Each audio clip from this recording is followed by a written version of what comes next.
Okay, I think we're straight now.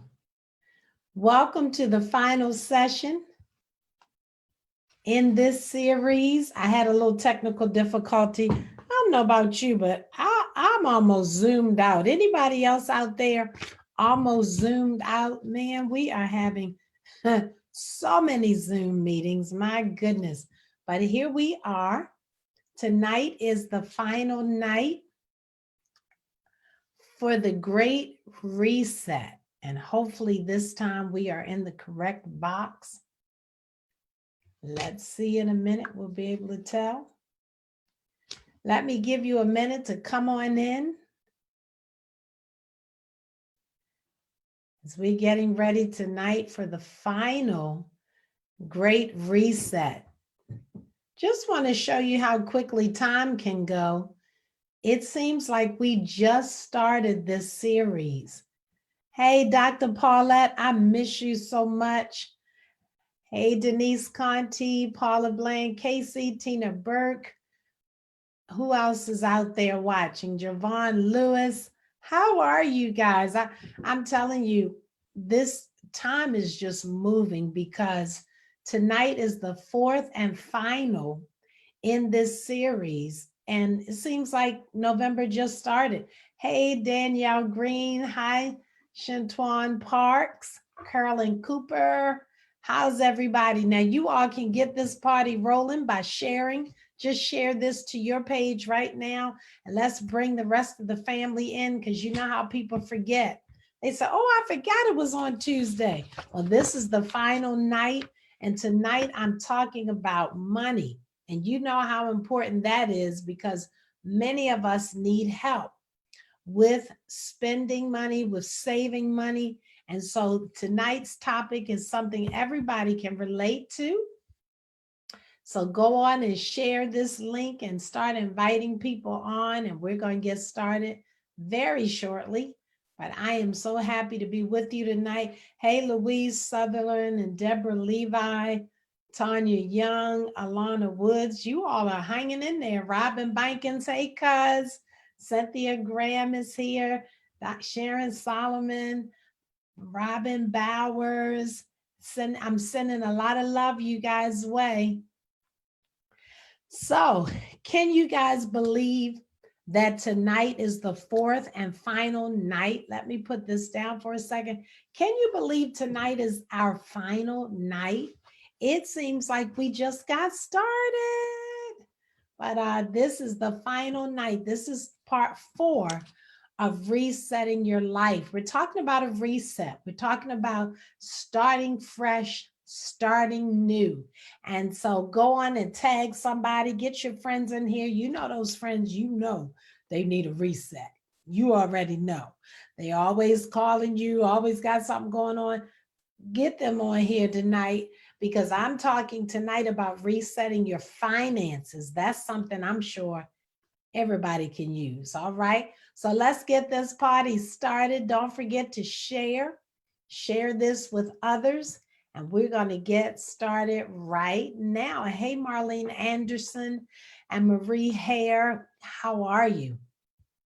So the Great Reset, it came to my heart to do this the entire month of November because I know people are kind of wrapping up this year. We're about 6 weeks away from being into 2021, and people are kind of wrapping this year up and starting to make plans for next year. So I want to give you some tools so that as you're making plans that are going to bring God glory and also bless your life. So I've started off with resetting your mindset on November 3rd, resetting your vision on November 10th, resetting your relationships on November 17th. And here we are, November 24th, and we're talking about resetting your finances. I'm so glad Jacqueline Petway is watching from North Carolina. Please tell Mr. Robert we're praying for him, and we pray that you guys have a beautiful, beautiful holiday. All right. So let's get started. If you're ready, excuse me, to reset your finances. Just type a 1 in the chat. Let me know if I'm talking to the right people tonight. Just go on and type a 1 in the chat. Let me know if I'm talking to the right people. Anyone need their finances reset? Anyone just need a different way of looking at your finances? Type a 1 in the chat. Let us know that that's you.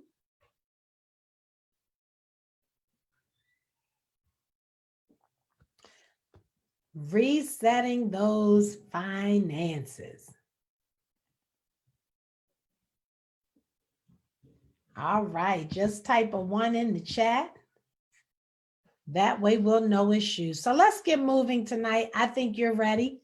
Tonight's topic is resetting our finances, or reset your finances. So each week, of course, we define what a reset is, and that is to set again, to set, adjust, or fix in a new or different way. It's changing things, and change is good for us. If you know that change is good, just type change in all caps. Type it in all caps. Change is good. Would you type it in all caps? Change, all right? And I just see that Mr. Robert Petway is watching. I love you. God bless you. We're praying for you and we're rooting for you. We love you and Miss Jackie. So tonight, look at that. I have the wrong caption up here. Now you all already know what's getting ready to happen. So let me do it. All right. Had to get it right. All right. I had to fix that. So tonight's topic is reset your finances. All right. What is a reset and why is it needed? Well, because change is needed. It means to set again, to adjust or fix in a new or different way. So the term finance is the term for matters regarding the management, creation, and study of money and investments. I'm going to say that again. Finance is a term for matters regarding the management, creation, and study of money and investments. So when we talk about finances, that's what we mean. So tonight's topic, our fourth and final topic in this series, we're going to look at resetting our finances. What is personal finance? What is that? It's the application of the principles of finance to the monetary decisions of an individual or family unit. It addresses the ways in which individuals or families obtain, budget, save, and spend monetary resources over time, taking into account various financial risks and future life events. Welcome, Janelle Johnson and Cynthia Winder and Gwen Hyman. Welcome, welcome. And if I miss your name, please forgive me. Those names scroll up so quickly, but it's good to have all of you here tonight. So we talk about personal finance. We're really talking about the way you handle money. The way you handle money. Very, very important. Here's what we need to understand, that we are stewards. Okay? Stewards. A steward is one who manages another's property, finances, or other affairs. It's an Old English term for manager. Now, what we have to understand is that we have been blessed to have certain things in this life. Hey, Terry Prelo. We've been blessed to have certain things in this life. However, we are simply stewards over all that God has blessed us with.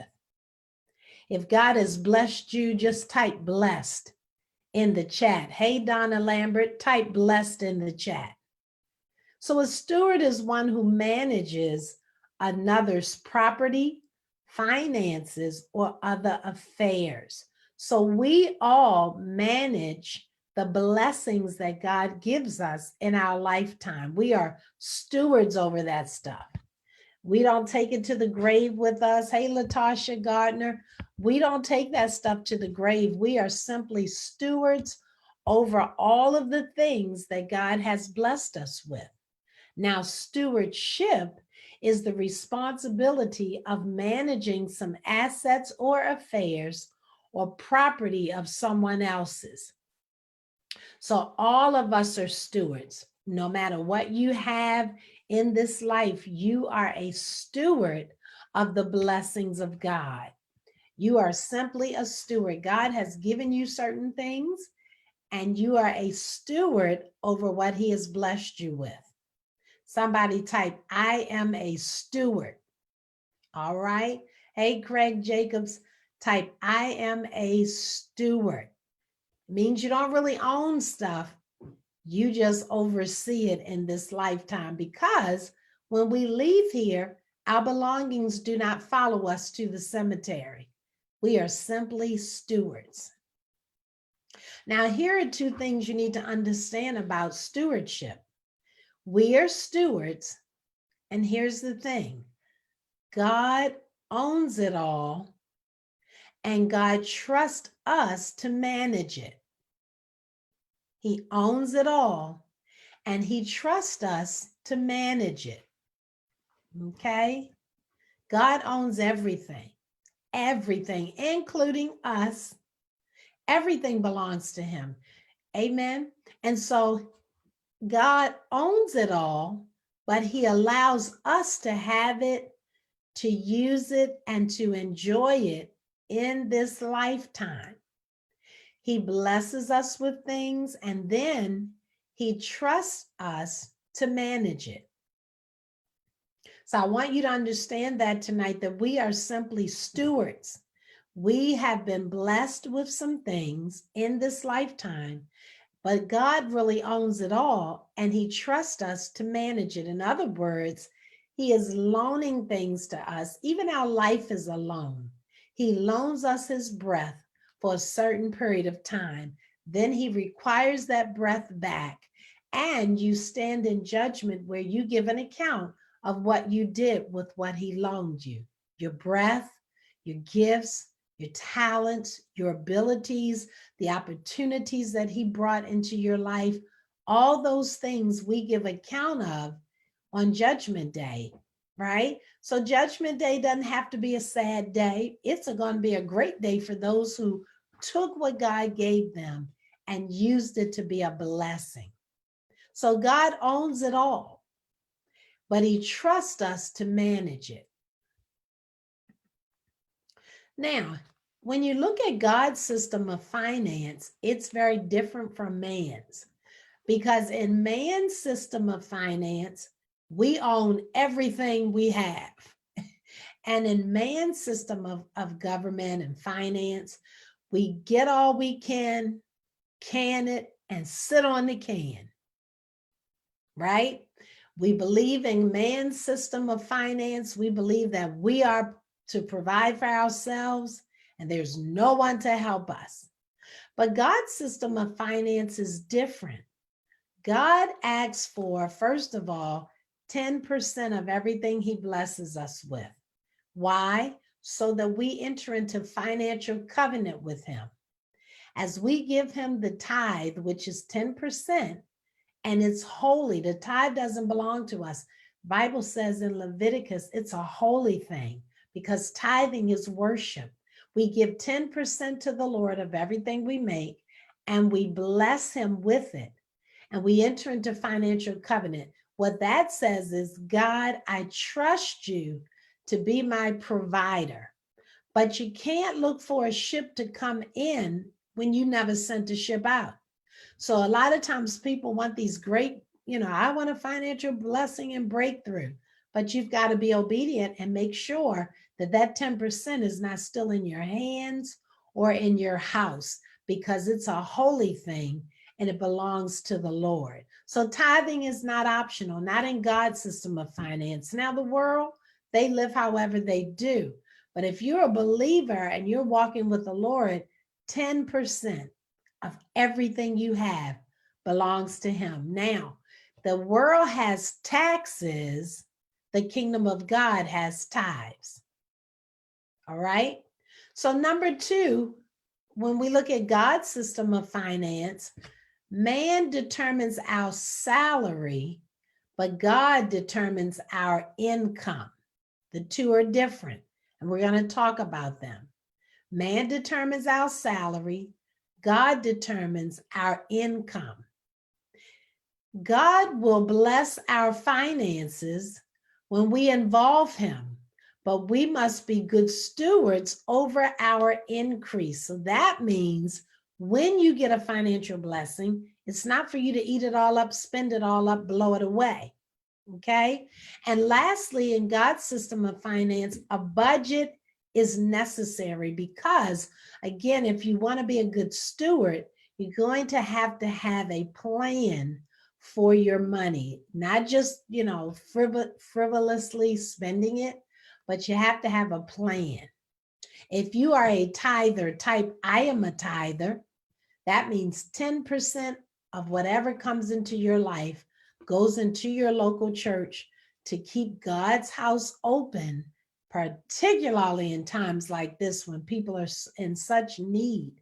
And so it's so wonderful to have a food pantry and all the other resources we have, but it's the people of God and their obedience that keep those church doors open.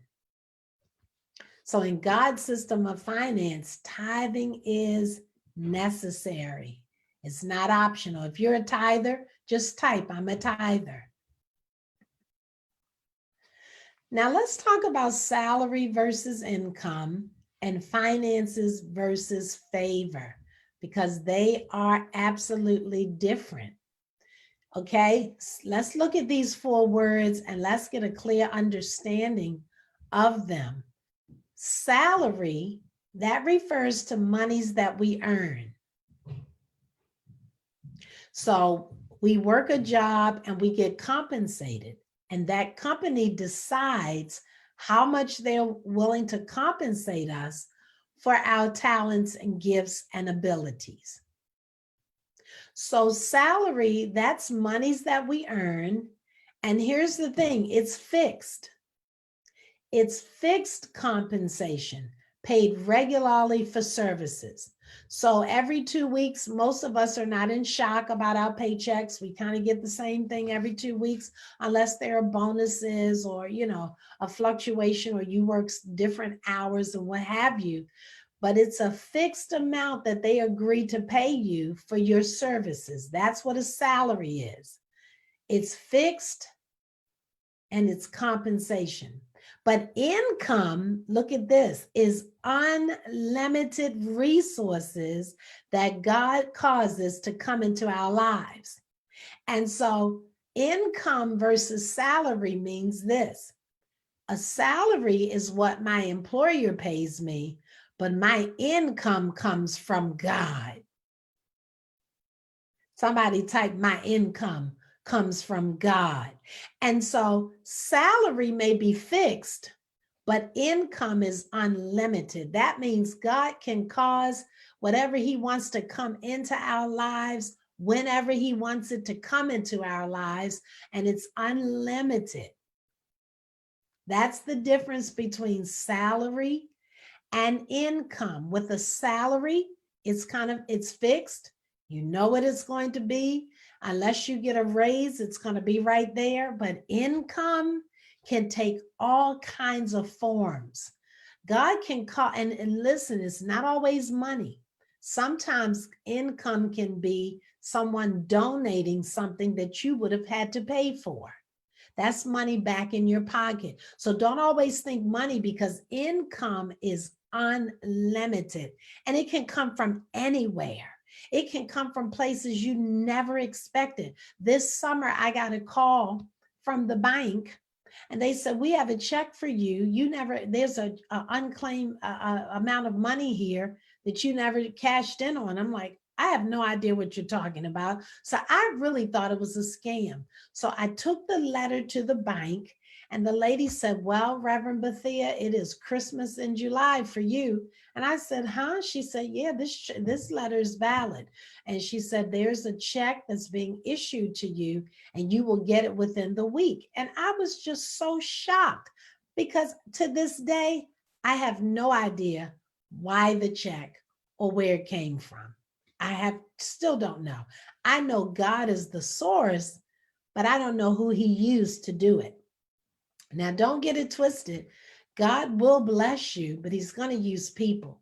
So for those of you who don't like people, you might want to change your mind because God uses people when he goes to bless us. And so your income is unlimited. Somebody type unlimited. It means whatever I need and whenever I need it, God can get it to my life, because it doesn't rely on my salary. It relies on my income. All right. So I thank God for my salary. I do. But I also really enjoy the income and all the different surprises and ways that God blesses and chooses to bless us. Now let's talk about finances versus favor, because here's another one. All right. Hey, Jessica, I know you loving tonight because you are the finance guru. I want to acknowledge you, Jessica Clements out of Houston, Texas. So good to have you with us tonight. Now, finances, again, this term relates to matters regarding the management, creation, and study of money and investments. That's what finances are. Okay, so finances that pretty much talks about your money, right? But favor, listen at this. Favor, these are doors that God opens on our behalf that we could never have afforded. So years ago, I decided that I'm going to stop living according to my finances, and I'm going to live off of the favor of God. So what does that mean? Well, I am very responsible in how I handle money. And we're going to talk in a moment about living from a budget. So I have a budget. I handle my responsibilities, but I also ask God to breathe on what I have with his favor. That means when money won't open the door, his favor will. Because there's some things that I can't afford right now that his favor can afford. So I prefer favor over finances. Somebody type favor. I prefer favor over finances, because there's some places that favor can go that money can't go. Just not going to reach there. Hey, Tanya Young, Linda Moore, Cassandra Jackson. So let's talk about this some more, because we really want to be great stewards over our finances. Here are some signs that you're in financial trouble. These are warning signs. These are things you want to steer clear of. If you're doing these things, you want to stop them as soon as possible. And if you're not doing these things, you want to make sure that you don't. Number one, when you live on credit instead of paying cash. Now, there's some things you may not be able to pay cash for, like a house and a car, right? Hey, Sonia King, my good friend, Reverend Dr. Sonia King, God bless you. So all of us will use credit at times, but you don't want to get to the point where everything you do is credit, because now there's a problem, because you're going to run those credit cards up to the limit. It's going to mess up your credit, and it's going to put you in financial trouble. I like going into debt temporarily when I choose to. And so every now and then I'll look around the house or what have you, and I'll say, I would like to get XYZ, or I would like to go to XYZ. For instance, when we flew to Japan, I knew it was going to be expensive because I knew I wasn't sitting in coach being crammed up. I knew I was going to ride first class on British Airways. Hallelujah. And so it was a hefty ticket, but guess what? I went in debt temporarily. I charged that flight, but I also had a repayment plan to within 6 months pay it off. I wasn't going to be in debt forever about it, right? So when you use credit, use it to your benefit and not for the benefit of the credit card people. I love American Express because they pay you to shop. In other words, when you use American Express, you earn points and then you trade them in for gift cards. And guess where I trade for my gift cards? Walmart and Home Depot. So when I go to Home Depot, I rarely use cash. I usually have Home Depot gift cards and Walmart gift cards. Really, I stay stocking up on Walmart gift cards because just about everything you need for the house, etc., is there. So live on credit, but when you do it temporarily with a plan to repay. Number two, when you delay payments or pay the minimum, you never pay the minimum because listen, they're making money off of you. You're saying, oh, I'm stretching this payment out. Yep. And they're making money off of you. And whatever you charged is going to be probably double when you finish paying that minimum. So don't pay the minimum, pay it off. Somebody type, pay it off. All right. Number three, you know you're in trouble when you're unable to tithe or save money. When you have to steal the tithe to afford your lifestyle, now we have a problem because the tithe is holy. It belongs to God. It is not yours. It is not mine. That belongs to the Lord. So if you have to rob God to do what you do, we're looking at a problem, all right? And if you're not able to save money, listen, you have to have a savings account. We're going to talk about it in a future slide. You have to have it's imperative that you save money. All right. You also know you're in financial trouble when you're not able to pay your taxes. People literally lose homes sometimes because they can't pay the taxes. And I mean, sometimes a relative will leave a home to someone and they lose it because of taxes. When your income tax check comes, put some money away. Each month, put some money, pay your taxes, people, because you don't want to lose property over a tax bill.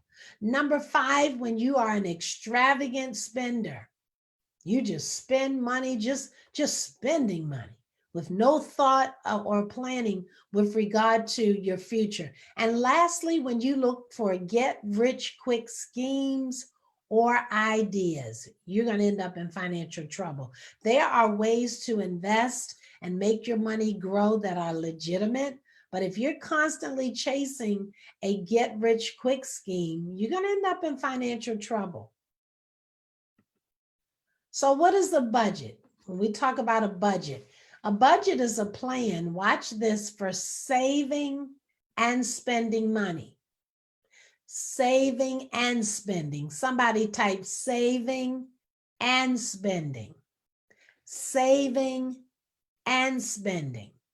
So a budget, first of all, is concerned with saving money, and then secondarily, how you spend money. Why do you need a budget? Number one, to be a good steward of what you've been blessed with. Because God's not going to keep pouring it on you if you're wasting what you have. And so in order to be a good steward of what you've been blessed with, you need a budget. And secondly, to be responsible with your resources. Okay? You want to be responsible with your resources. You should be able, when you get paid, to know where your money is going. And you should be able to look back and know where your money is. I literally save 50% of my salary. 50%. Now, my income and all that, I invested and do different things, but I save and invest 50% of my salary. Why? Because retirement is coming. And when I return home to be with the Lord, I want to leave something for my children and my grandchildren. So I'm working on that now because I'm a proactive person. I'm not waiting until, I feel like I have a week left to live and say, oh, I should have put something away. No, do that now. All right. Why do you need a budget? Since budgeting allows you to create a spending plan for your money, it ensures that you will always have enough money for the things you need and the things that are important to you. Following a budget or spending plan will also keep you out of debt and help you work your way out of debt if you are currently in debt. So a budget is very important. Now, I don't have time tonight, but in my master class in December, we have 4 Saturdays we're going to get together. It's going to be so, oh my God, it's going to be so awesome.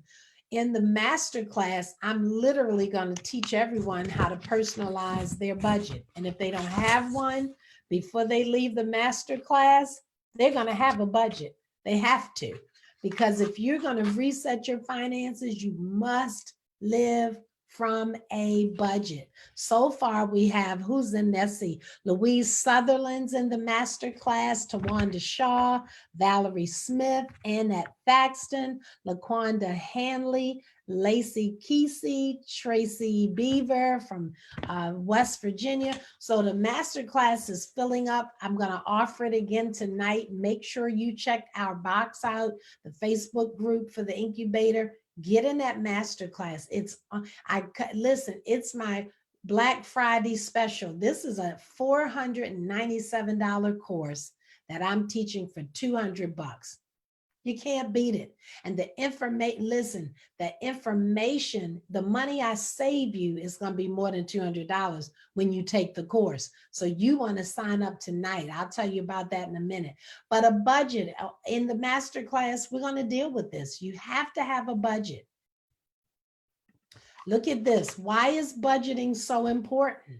Well, number one, it ensures that you don't spend money you don't have. It'll keep you from splurging, because sometimes when we feel salty or down and things aren't going our way, some people have a habit of just going out and splurging. Well, I'm going to just go out and get me something new. Well, when you do that, the bills come in later and you're going to feel worse than you did when you went out there shopping. So it ensures that you don't spend money that you don't have. Okay. It also ensures that you are happy in retirement, because you're preparing for your future and you have something prepared for the time when your salary is not what it used to be. Most people in retirement make less than, sometimes half of what they used to, and sometimes less than that, sometimes only a third. So if you haven't put anything away and properly prepared, it's going to be very tight. It also helps to be prepared for emergencies. You know how our grandmothers used to say, put something away for a rainy day. Did your grandmother used to say that, or your mom or dad? Type yes or no if somebody used to say that to you. Put something away for a rainy day. So when things come up, you don't have to freak out and fall apart, because you already prepared for a time when things might get tight. My husband teaches a great course on financial literacy, and he says that as human beings, we should have 6 months worth of savings, so that if something suddenly happened in our life, we would have 6 months worth of finances that we could live off for at least 6 months before, if you have to look for a new job or something comes up, you have 6 months of finances. So we have 6 months worth of expenses already in the bank, already in our investments.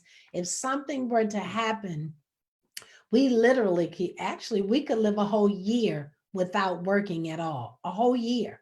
And so you want to prepare, and you start slow. You know, when we learned this information, we didn't have that saved up. We started slow, put a month away, put 2 months, and over the last 5 years, now we could literally afford to be off a whole year without a paycheck, and we would be okay.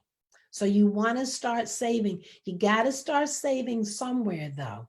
Start somewhere.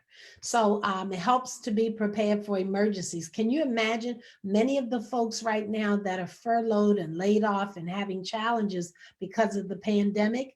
Imagine if they had that money saved up somewhere. And in the master class, I'm going to teach you how to save money. And in the incubator Facebook group in January, it's going to be Financial Wellness Month. And I'm going to introduce you to some people like Jessica, like Deacon Antonio Marshall, my financial planner. I'm going to introduce you to some folks who can really help you get a fresh start and get into a place of financial wellness. All right. And lastly, budgeting will help address bad spending habits, because when you start to budget, you'll start to realize where you've been wasting money. In fact, I can't wait to show my masterclass students how much money they actually can save in a month. Because a lot of times people have no idea. They never even thought about how much money they can save. And so I'm looking forward to showing my masterclass how to save money, how to invest money, how to really get your finances tight. Now, I have been living on a budget since 1982. Since 1982. Let's do the math and see what that looks like. This is 2020. So I've been living on a budget for 38 years. How long have you been living on a budget? Put a number in the chat.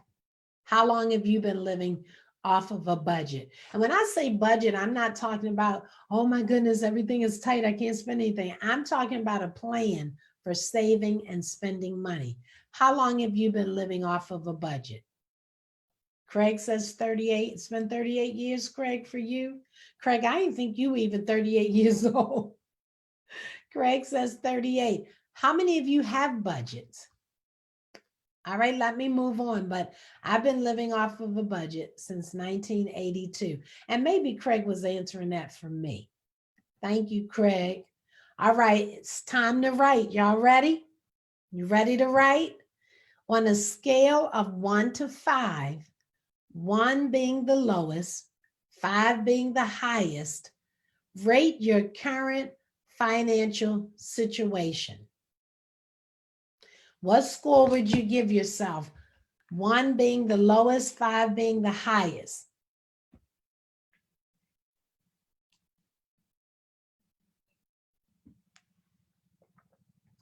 That's what I thought, Craig. All right, rate yourself on a scale of 1 to 5. 1 being the highest, lowest, and 5 being the highest. How long have you been living on a budget?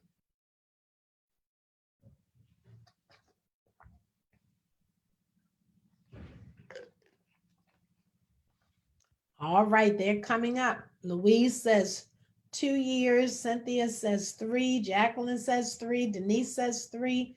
Janelle says 3. Oh, you're rating yourself. Sonia says 4.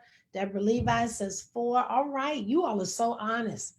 And listen, there's always room for improvement. So I hope you join my masterclass where I can really help you to bring that thing up so that you have a credit score like I do. My credit score is in the 800s and you can get it there. I promise you, I can show you how to get it there. All right.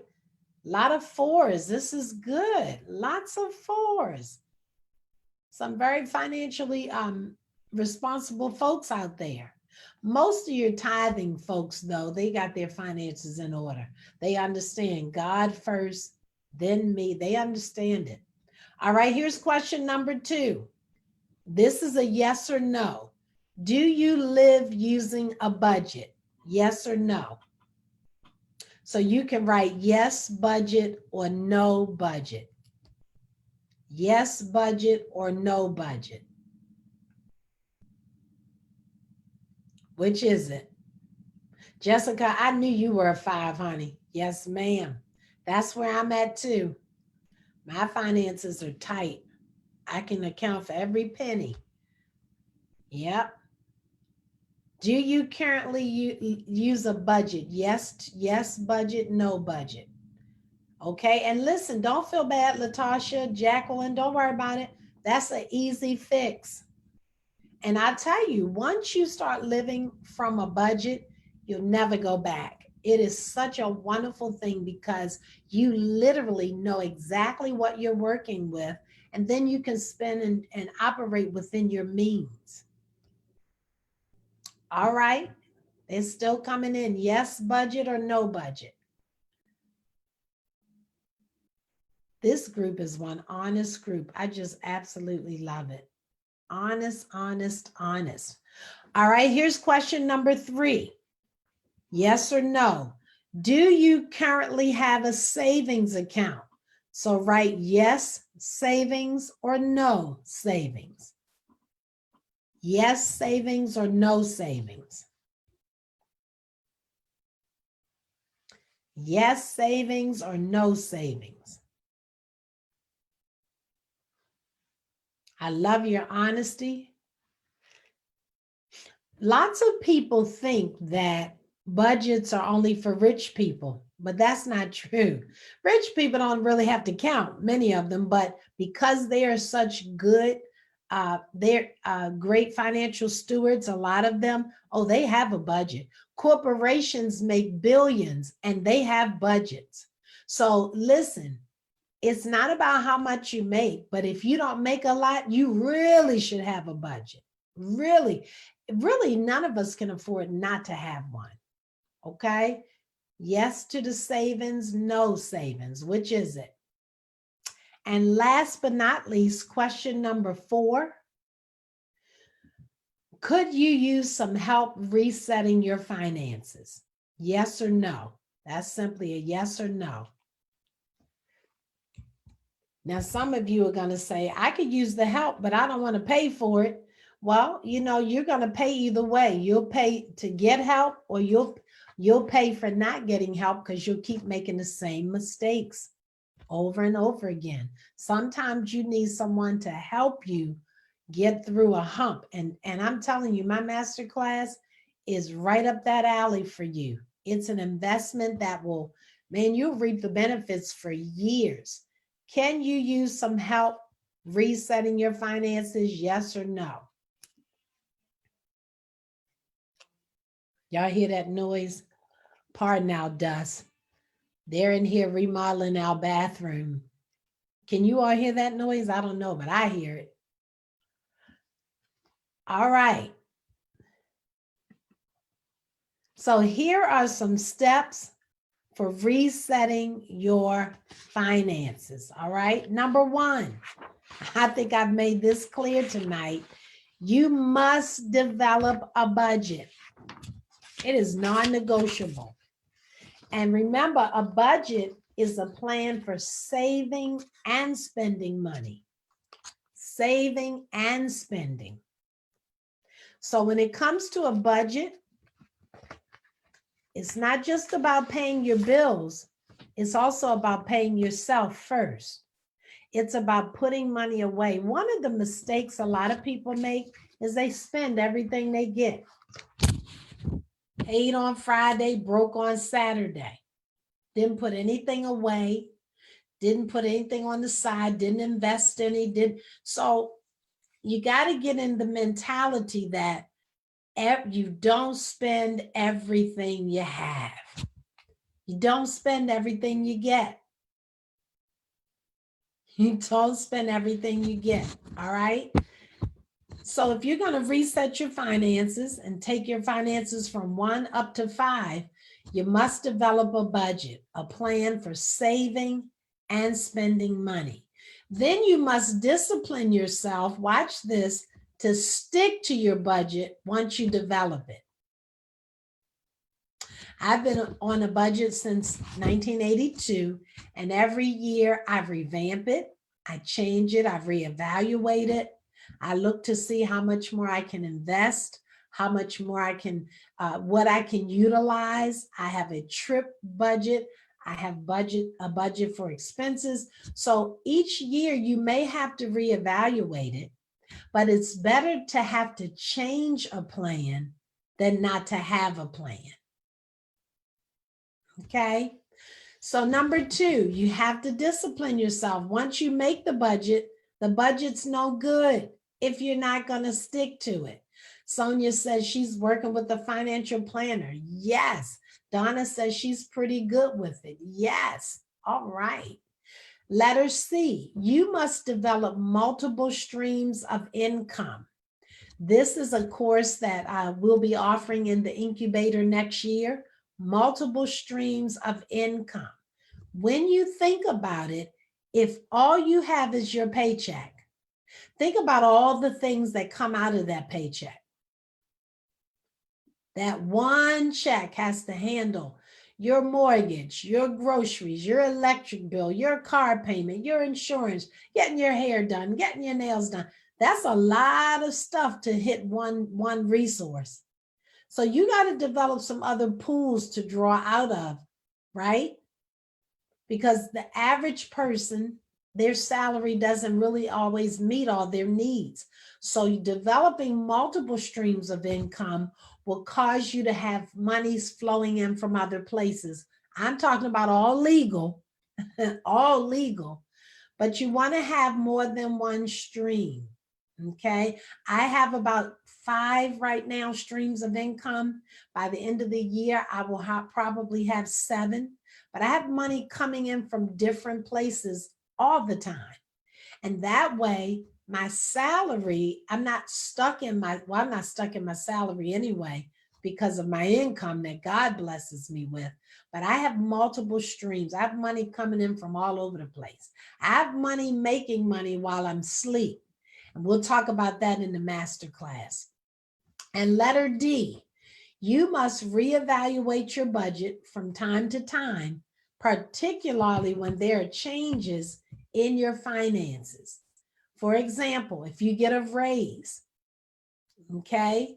Now, what's smart to do, if you get a raise, you should still live like you're making what you made before the raise and just save the raise money. Most people, the more they make, the more they spend. I know people who get a part-time job and they spend everything. Listen, that part-time job was supposed to be surplus, right? But I know people who everything they make, they spend it. So you must reevaluate your budget. When you get a raise, or if say you have a job loss, then of course you're going to have to reevaluate. Or if you have extra income being earned, you're going to have to reevaluate. Or temporary debt. As I talked about earlier, I have times throughout the year where I temporarily go into debt, meaning I spend for something that's, sizable, but I have a repayment plan already worked out. I'm not fitting to pay it for years. All right. I walked into a furniture store one day and the guy, I bought this beautiful couch for the basement because we like to go in there and watch movies and relax. And the guy said, what kind of financing will you need? I said, I'm writing a check for the whole thing. And he looked and I said, yeah, I'm writing a check. In fact, I may have pulled out my American Express because let me tell you, American Express is the truth. But I paid for the whole thing. I'm not going to finance it when I can pay for it outright, earn a bunch of points on American Express, change those points in for Walmart gift cards. And now every time I need to go to Walmart, I'm using gift cards. It's like being paid to shop. I love it. I love it. I love it. All right. So that's how you reset your finances. Let me go over it again. A couple more things I want to share with you. Our time is, oh my God, an hour goes so quickly. So you want to develop your budget, discipline yourself to stick to your budget once you develop it, develop multiple streams of income. All right. And then reevaluate. Now listen to this. It's not how much you make. It's what you do with it that counts. Because if you look at people, sometimes two people make the same salary and one of them does so much with it, and the other, you're like, you're always broke. What's going on? So don't take financial advice from broke people. Do what rich people are doing. All right? Too many people spend money they earned to buy things they don't want to impress people that they don't like. I thought that was a really good statement from Will Rogers there. Isn't that true? Somebody, if that's true of our culture, just type true. But too many people do that. They spend money that they've earned to buy things that they don't want to impress people that they don't like. Is that true or what? Not about you, but you know about some people you know. Just type true if you know that to be true about somebody, not you. And my last slogan there says, the journey of 1,000 miles must begin with a single step. If you don't start changing, if you don't take that first step, nothing will ever change. I want to, last but not least, invite you to be a part of my masterclass. Now that we've had these 4 sessions, the Great Reset, why don't you sign up for the masterclass tonight? Why don't you take the time to go now more in depth with each of these concepts I've taught, and let me help you to reset in all of these areas. All right. So Saturday, December 5th, we're going to talk about resetting your mindset. I'm going to help you develop the mindset of a winner and the mindset of a champion. Understand, people who win have a certain type of mindset. And in many cases, they've had to develop it. December 12th, we're going to talk about resetting your vision. Who are you? What does life mean to you? What are you out to accomplish? We're going to talk about that, and I'm going to help you with that. On the 19th, we're going to reset. What did I cover last week? Those relationships. I'm going to talk about those again. And then on the 26th, that's right, the day after Christmas, hey, we're in the house. We need something to do.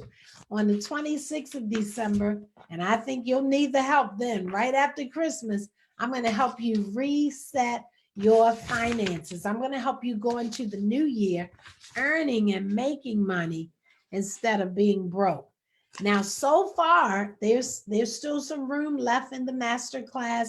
Louise Sutherland. In fact, if you've signed up for the masterclass, just type I'm in there.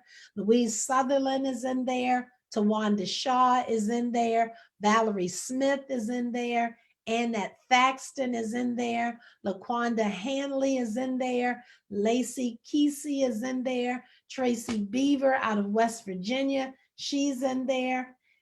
Someone say, can you do a payment plan for the 200, putting it into the budget? Because I've slashed the price so low, this is a $497 course. So the cost is only $200. I'm doing one flat rate because I want to challenge you to step out on faith and invest in yourself. I want eagles in this class. I'm not doing 25 here, 50 there, 10 here. No, we're not doing all that.